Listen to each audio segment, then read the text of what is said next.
నమస్తే, నేను Yamini. Welcome to city India news. ఇక బులెటిన్ లోని అప్డేట్స్ చూస్తే, ఆకతాయిలు యువతిని వేధిస్తున్నారని మందలించడానికి వెళ్లిన ఓ వ్యక్తిని కత్తితో పొడిచి పారిపోగా ఆ వ్యక్తి ఆసుపత్రిలో చికిత్స పొందుతూ మృతి చెందిన సంఘటన జీడిమెట్ల పిఎస్ పరిధిలో చోటు చేసుకుంది.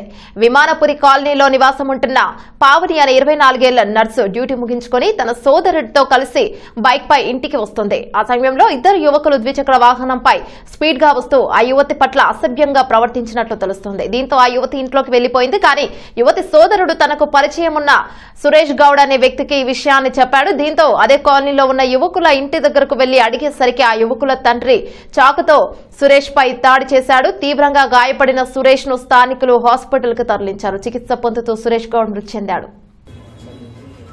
ఈరోజు 4:30 సమయంలో ఈ వెహికల్ మీద వస్తూ పవన్ పావని అని ఇద్దరు బ్రదర్ అండ్ సిస్టర్, వాళ్ళిద్దరు వచ్చే టైంలో వాళ్ళ పక్క నుంచి ఒక సందీప్ అనే వ్యక్తి సేమ్ కాలనీ, విమానపురి కాలనీ ఉండేవాళ్ళు. వీళ్ళు వెళ్తున్నప్పుడు ఆ సందీప్ అనే వ్యక్తి కింద పడిపోయి చిన్నగా వీళ్ళు పక్క నుంచి వెళ్ళిపోయారు. కాబట్టి అతను సందీప్ అనే వ్యక్తి అజంప్షన్ ఏంటంటే, మీ వల్లనే నేను కింద పడిపోయినా, మీరు స్పీడ్గా కట్టుకోవడం వల్ల ఈ పవన్ పావని అని పవన్ వాళ్ళ ఇంటికి వెళ్ళిండు. అతను ఈ పవన్ వాళ్ళ ఇంటికి వెళ్ళి ఆడ గొడవ చేస్తే ఈ పావని వాళ్ళ బ్రదర్, ఈ పావని వాళ్ళ బ్రదర్ ఎవరు, దుబాయ్లో ఉంటాడు అతను, ఈ రమేష్ అని వాళ్ళ ఫ్రెండ్కి ఫోన్ చేసింది. ఇక్కడ సురేష్ అని విమానపురి కాలనీలో ఉంటాడు, మా చెల్లె దగ్గర ఇంటి దగ్గర ఏదో గొడవ చేస్తారు పో అంటే అతనితో పాటు ఒక 3 వ్యక్తులు ఇక్కడ విమానపురి కాలనీ వాళ్ళ ఇంటి దగ్గరికి, పావని వాళ్ళ ఇంటి దగ్గరికి వచ్చి ఆ సందీప్ అనేతో మాట్లాడుకుంటూ, అదేవిధంగా అతన్ని సముదాయించుకుంటూ, వాళ్ళ ఇల్లు కూడా పక్కనే ఉంటుంది, అక్యూడ్ వాళ్ళ ఇల్లు. ఇంటి దగ్గరికి వచ్చారు. ఇంటి దగ్గరికి వచ్చే క్రమంలో వాళ్ళ నాన్న పైన ఉన్న నాన్న ఇంటి పైన ఉన్న మా కొడుకుతో గొడవ పడుతురు అనే ఉద్దేశంతో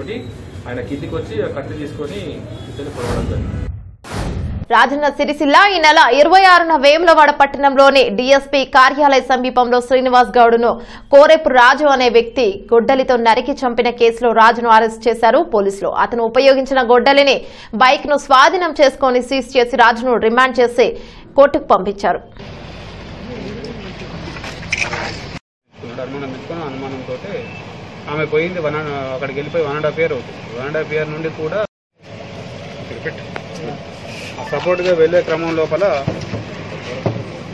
ప్రతి మాట నువ్వు చెప్తేనే వింటుంది, నేను చెప్తే వింటలేదు అన్నట్టుగా గాంధీనగర్ లోపల జరిగినటువంటి 26వ తారీఖు, ఈ నెల 26వ తారీఖు జరిగినటువంటి హత్య కేసు లోపల నిందితుడిని ఈరోజు అరెస్ట్ చేయడం జరిగింది. పూదరి శ్రీనివాస్ గౌడ్ గాంధీనగర్ చెందిన వ్యక్తిని అదే వాళ్ళ ఇంటి ఎదుర్కొన్నటువంటి అదే వాటికి చెందినటువంటి రాజ్ కుమార్ అనే వ్యక్తి పాత కక్షలను మనసులో పెట్టుకొని గొడ్డలతో నరికి హత్య చేయడం జరిగింది. అతన్ని ఈరోజు మేము అరెస్ట్ చేసాం. వీళ్ళ మధ్యలో ఉన్నటువంటి పాత కక్షలు చిన్న ఇష్యూస్ వల్ల వీళ్ళ వైఫ్కి ఇతనికి మధ్యలో రాజ్ కుమార్కి అండ్ అతని వైఫ్కి మధ్యలో ఉన్నటువంటి డిస్ప్యూట్ కారణంగా దీనికి వాళ్ళ వైఫ్కి ఎవరైతే చనిపోయిన డిసీజ్ ఉన్నాడో అతను సపోర్ట్ చేస్తున్నాడో అనే రీజన్ తోటి ఇతను మనసులో పెట్టుకొని కొంచెం అనుమానం బలపరుచుకొని తాగిన తర్వాత ఈ పాత కక్షరాన్ని గుర్తుపెట్టుకొని ఒక పక్కా ప్రణాళిక రచించుకొని అతని కోసం వేచి చూసి, ఇంటి ముందు గొడ్డలతో వేచి చూసి అతను బైక్ పైన వెళ్తూ ఉంటే సడన్లీ అతన్ని వెనక వైపు నుంచి వెళ్ళి అటాక్ చేసి తలపైన గొడ్డలతో నరకడం. ఎల్ఆర్ఎస్ జీవోను రద్దు చేయాలంటూ రాష్ట్ర వ్యాప్తంగా తహసీల్దార్ కార్యాలయాల ముందు ధర్నాకు పిలుపునిచ్చారు భారతీయ జనతా పార్టీ. ఈ నేపథ్యంలో ఈరోజు మల్కాజ్గిరి తహసీల్దార్ కార్యాలయం ముందు ధర్నా నిర్వహించారు మల్కాజ్గిరి బీజేపీ మరియు బీజేవైఎం నాయకులు, కార్యకర్తలు. ఈ సందర్భంగా వారు మాట్లాడుతూ ప్రభుత్వం వెంటనే ఎల్ఆర్ఎస్ జీవోను రద్దు చేయాలని కోరారు. లేని పక్షంలో రాష్ట్ర వ్యాప్తంగా పేద ప్రజలతో కలిసి పోరాటాలు చేస్తామని తెలిపారు. కార్యక్రమంలో బీజేపీ మల్కాజ్గిరి నియోజకవర్గం కన్వీనర్ శ్రీనివాస్ మరియు భానుప్రకాష్ తదితరులు పాల్గొన్నారు.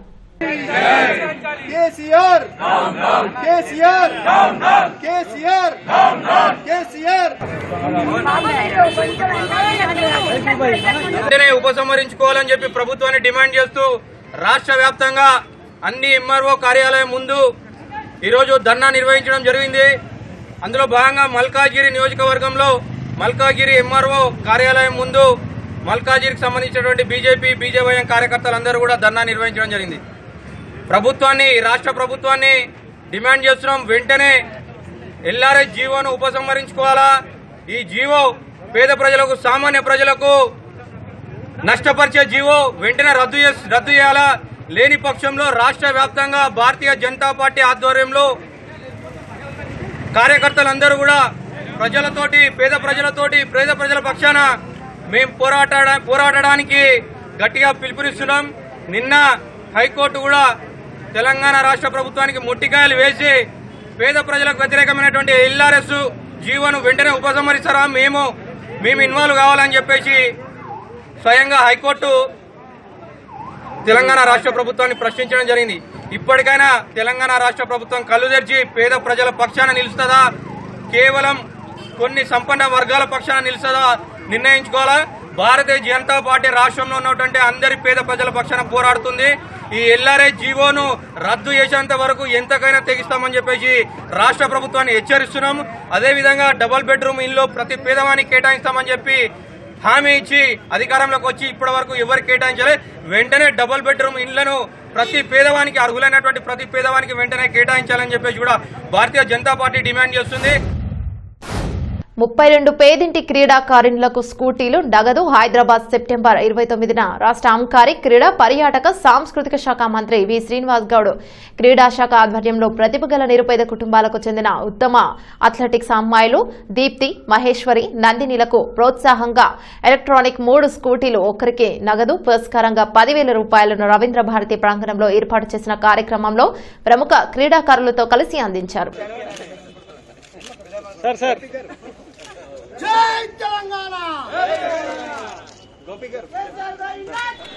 నిరుపేద కుటుంబం నుంచి వచ్చినటువంటి క్రీడాకారులను ఆర్థికంగా ఆదుకోవాలి, వాళ్ళకు ప్రోత్సాహం ఇవ్వాలని చెప్పి ఈరోజు మిత్రులు చాముండేశ్వర్ గారు, మా చైర్మన్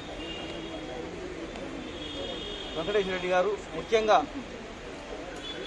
మన దేశానికే పేరు తెచ్చినటువంటి పుల్లల గోపిచంద్ గారు, భవిష్యత్తులో వీళ్ళు జాతీయ అంతర్జాతీయ స్థాయిలో ప్రపంచ స్థాయిలో క్రీడలు ఆడుకోవడానికి తగిన సహాయ సహకారం మేము అందిస్తామని చెప్పి ఇవాళ గోపిచంద్ గారు, పుల్లల గోపిచంద్ గారు వాళ్ళు ఏ క్రీడల ముందుకు పోయినా ఆర్థికంగా వాళ్ళకు తగిన సహాయకం, తర్వాత మానసిక ధైర్యాన్ని నా వంతు ఇస్తా అని చెప్పి ఈరోజు మరి గోపిచంద్ గారు రావడం జరిగింది.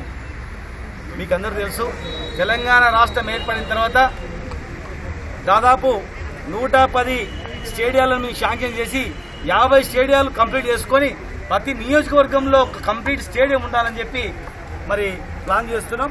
మొన్ననే షాద్నగర్లో కూడా స్టేడియాన్ని ఓపెన్ చేసుకొని క్రీడా రంగానికి పెద్దపీట వేయాలి, ప్రతి ఒక్కరు క్రీడా రంగంలో ఉండాలి, ఆరోగ్యంగా ఉండాలనే లక్ష్యంతో ముఖ్యమంత్రి గారు క్రీడాకారులకు 2% రిజర్వేషన్ ఉద్యోగాల్లో 0.5% ఎడ్యుకేషన్లో కల్పించడమే కాకుండా నేషనల్, ఇంటర్నేషనల్, అంతర్జాతీయ స్థాయిలో ఒలింపిక్స్ లో ఆడినటువంటి క్రీడాకారులకు కూడా ప్రోత్సాహం దాదాపు 300 రెట్లు ఎక్కువగా ఇచ్చి జీవో ఇష్యూ చేసినటువంటి సంగతి మరి ఖచ్చితంగా భవిష్యత్తులో క్రీడాకారులకు పెద్దపీట ఉంటుంది. వికారాబాద్ జిల్లా మోయినాబాద్ లో తన ఇంట్లో పనిచేసే మైనర్ బాలిక నాజియాపై అత్యాచారం చేసి ఆపై హత్య చేసిన తెరాస నాయకుడు మధు యాదవ్ ను ప్రభుత్వం వెంటనే ఎన్కౌంటర్ చేయాలని బాధిత కుటుంబాన్ని ఆర్థికంగా ఆదుకోవాలని డిమాండ్ చేస్తూ ఎంఐఎం మరియు కాంగ్రెస్ పార్టీల ఆధ్వర్యంలో కొడంగల్ మండల కేంద్రంలోని షాబజార్ నుండి తహసీల్దార్ కార్యాలయం వరకు నిరసన ర్యాలీ తహసీల్దార్ మరియు ఎస్ఐలకు వినతి పత్రం అందజేశారు ఆయా పార్టీల నేతలు.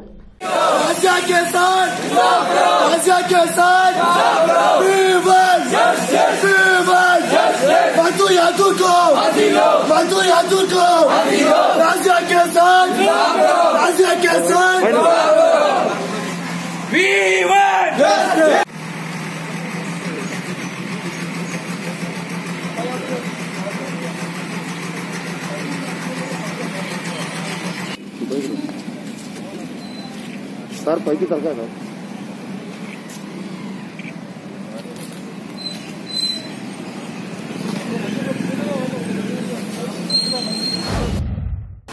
ప్రభుత్వ వాహనంలో అక్రమ మద్యం సరఫరా. హైదరాబాద్ నుండి విజయవాడ వెళ్తున్న సౌత్ సెంట్రల్ రైల్వే శాఖకు చెందిన లారీ కంచికచెర్ల మండలం దోనుబండ చెక్పోస్ట్ వద్ద తనిఖీలు నిర్వహించారు Kanchikacherla police. Railway scrap material కింద దాచి ఉంచిన ఖరీదైన మద్యం బాటిళ్లను గుర్తించారు పోలీసులు. అక్రమ మద్యంతో పాటు వాహనంలో ప్రయాణిస్తున్న 3 రైల్వే టెక్నీషియన్లు, 64 ఖరీదైన మద్యం సీసాలతో పాటు లారీని కంచికచెర్ల పోలీస్ స్టేషన్ కు తరలించారు పోలీసులు.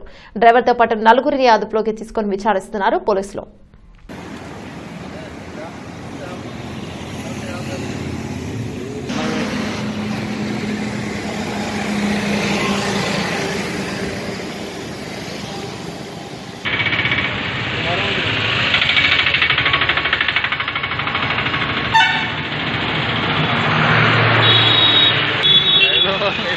Quero.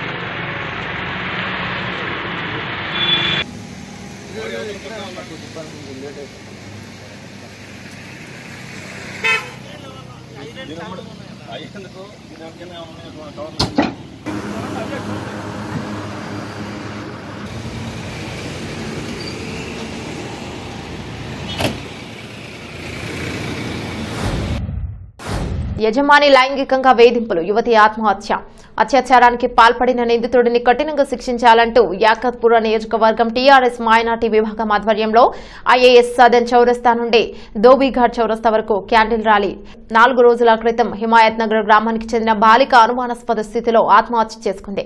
అదే గ్రామానికి చెందిన వ్యక్తి బాలికపై అత్యాచారానికి పాల్పడి అనంతరం హత్య చేసి ఆత్మహత్యగా చిత్రీకరించాడని ఆరోపించారు. నిందితుడిని కఠినంగా శిక్షించి బాలిక కుటుంబాన్ని ప్రభుత్వమే అన్ని విధాలుగా ఆదుకుని న్యాయం చేయాలంటూ డిమాండ్ చేశారు.